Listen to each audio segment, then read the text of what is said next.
നടിയെ ആക്രമിച്ച കേസിലെ പ്രതിയായ പൾസർ സുനി എറണാകുളം രായമംഗലത്ത് ഹോട്ടലിൽ കയറി അതിക്രമം നടത്തി. ഭക്ഷണം വൈകിയെന്ന് ആരോപിച്ചായിരുന്നു സുനിയുടെ അതിക്രമം. ജീവനക്കാരെ അസഭ്യം പറഞ്ഞ സുനി ഹോട്ടലിലെ ചില്ല് ഗ്ലാസുകൾ തകർത്തു. ജീവനക്കാരെ കൊല്ലുമെന്നും സുനി ഭീഷണി മുഴക്കി. കഴിഞ്ഞ ദിവസം രാത്രി 8:30യോടെയായിരുന്നു സംഭവം. കുറുപ്പമ്പടി പോലീസ് കേസ് രജിസ്റ്റർ ചെയ്തു. ഭക്ഷണം താമസിച്ചതിനാലാണ് ഹോട്ടലിലെ ചില്ല് ഗ്ലാസുകൾ സുനി തകർത്തത് എന്ന് എഫ്ഐആറിലുണ്ട്. നടിയെ ആക്രമിച്ച കേസിൽ കർശന ജാമ്യ വ്യവസ്ഥകളോടെ ജയിലിൽ നിന്ന് പുറത്തിറങ്ങിയതിന് പിന്നാലെയാണ് സുനി വീണ്ടും കേസിൽ പ്രതിയാകുന്നത്. ഇതിനിടെയാണ് വീണ്ടും കേസിൽപ്പെട്ടത്. എറണാകുളം ജില്ല വിട്ടു പോകാൻ പാടില്ല, സാക്ഷികളെ സ്വാധീനിക്കരുത്, മാധ്യമങ്ങളോട് സംസാരിക്കരുത്, ഒരു സിം മാത്രമേ ഉപയോഗിക്കാവൂ, പ്രതികളെയോ സാക്ഷികളെയോ ബന്ധപ്പെടരുത് എന്നീ ഉപാധികളാണ് കോടതി മുന്നോട്ട് വെച്ചിരുന്നത്.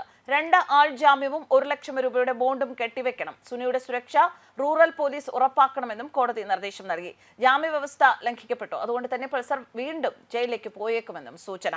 ഹോട്ടൽ ഡേവിഡ്സ് ലാഡർ ഹോട്ടലിലായിരുന്നു അതിക്രമം.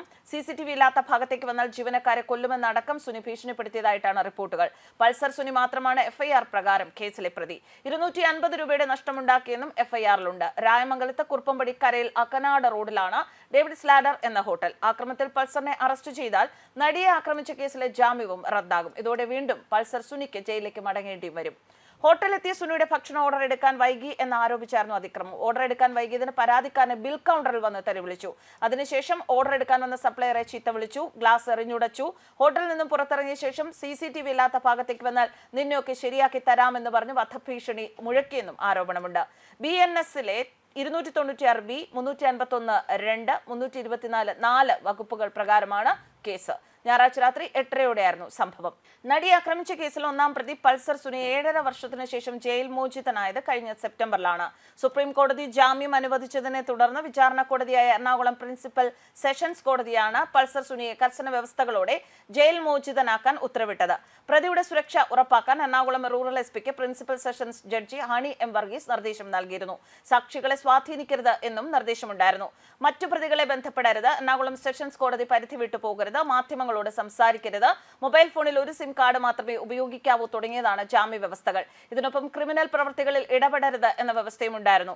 പൾസർ സുനി എന്ന MS സുനിൽ 2017 ഫെബ്രുവരി വരെ മലയാള സിനിമാ സെറ്റുകളിലെ വിശ്വസ്തനായ ഡ്രൈവറായിരുന്നു. നെടുമ്പാശ്ശേരിക്കടുത്ത് അത്താണിയിൽ വെച്ച് അദ്ദേഹത്തിന്റെ നേതൃത്വത്തിലുള്ള ഒരു സംഘം ഒരു നടിയെ തട്ടിക്കൊണ്ടുപോയി ഓടുന്ന വാഹനത്തിൽ വെച്ച് ബലാത്സംഗം ചെയ്തു. പെരുമ്പാവൂർ സ്വദേശിയായ സുനിക്ക് ബജാജ് പൾസർ മോട്ടോർ സൈക്കിളുകളോടുള്ള ഇഷ്ടം കാരണമാണ് പൾസർ സുനി എന്ന വെളിപ്പേര് ലഭിച്ചത്. 2010 മുതൽ സുനി സിനിമാ ഷൂട്ടിംഗ് സെറ്റുകളിൽ ഡ്രൈവറായി ജോലി ചെയ്തു വരികയായിരുന്നു. നടനും MLAയുമായ മുകേഷിന്റെ പേഴ്സണൽ ഡ്രൈവറായും കുറച്ചു വർഷങ്ങൾ ജോലി ചെയ്തു. അതിനുശേഷമാണ് സുനിൽ ജോലിയിൽ നിന്നും പിരിച്ചുവിട്ടത്. സുനി സിനിമാ സെറ്റുകളിൽ ഡ്രൈവറായി ജോലി ചെയ്യുന്നത് അതിനുശേഷവും തുടർന്നതിനാൽ മോളിവുഡിലെ മിക്ക നടന്മാർക്കും അദ്ദേഹം പരിചിതനാണ്. പ്രോസിക്യൂഷൻ കേസ് പ്രകാരം 2013 സൗണ്ട് തോമ എന്ന സിനിമയുടെ ഷൂട്ടിംഗ് സെറ്റിൽ വെച്ചാണ് നടിയെ തട്ടിക്കൊണ്ടുപോയ കേസിലെ 8-ാം പ്രതിയായ നടൻ ദിലീപുമായി സുനി പരിചയപ്പെട്ടത്. മറ്റൊരു നടനുമായുള്ള ബന്ധത്തെക്കുറിച്ച് മുൻ ഭാര്യയോട് സൂചന നൽകി എന്ന് ആരോപിച്ച് 2013 മുതൽ ദിലീപ് ഇരയായ നടനോട് പക പുലർത്തിയിരുന്നു എന്നാണ് പോലീസിന്റെ കണ്ടെത്തൽ. 2013 കൊച്ചി MG റോഡിലെ ഒരു ഹോട്ടലിൽ വെച്ച് അമ്മ നടത്തിയ ഒരു സ്റ്റേജ് ഷോയുടെ റിഹേഴ്സലിനിടെ ദിലീപും ഇരയും തമ്മിൽ സംഘർഷമുണ്ടായിരുന്നു. ആ സമയത്ത് സുനി നടൻ മുകേഷിന്റെ ഡ്രൈവറായി ജോലി ചെയ്യുകയായിരുന്നു. ഇതിനെ തുടർന്ന് ഇരയെ ആക്രമിക്കാൻ ദിലീപ് സുനിയെ ചുമതലപ്പെടുത്തിയതായിട്ടാണ് പോലീസ് കേസ് ഫയൽ പറയുന്നത്. ന്യൂസ് ഡെസ്ക് കർമ്മ.